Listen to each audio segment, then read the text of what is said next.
Agi og pagsupak sa paghitak sa mga kaso sa pagpamatay sa Kitilingban. Naglihok protesta kaganiha ang nagkalain-laing organisasyon dinhi sa Sugbo. Formal usab nilang giduso ang ilang manifesto kabahin sa maong isyu ngadto sa kapulisan. Si Nico Sereno sa dugang detalye.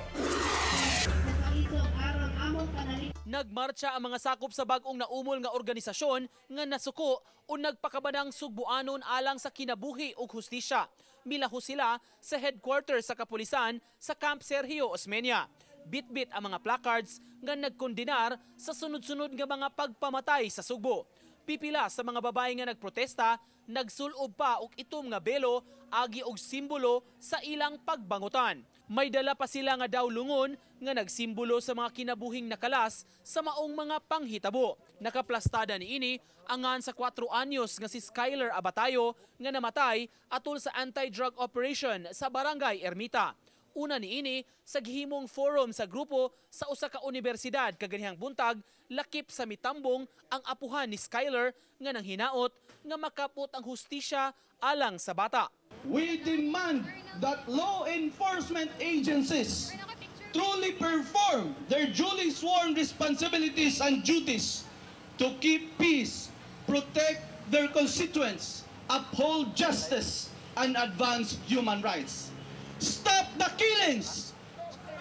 Stop impunity! Lain-laing grupo ang milangkob sa nasuko ang naghiusa sa kausa alang sa kinabuhi. Walay palaot nga nagsulti nga ang silot sa usa ka krimen kinahanglan tumbahon siya og patyon dayon. Kanang mga patay karon dili gid namo masabtan kung unsa man ang gitubag ni ana isip punitive measure.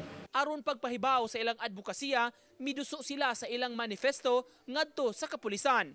Apan milanat og pipila ka minutos ang pagpa-receive nila sa kopya niini kun kinsa sa PNP ang mudawat.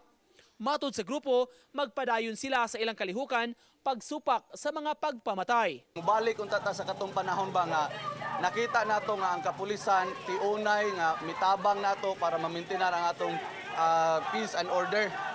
We are not against the war on illegal drugs. Ang ato lang is nga klaruhon ang procedure because we have a procedure and we are a government of law.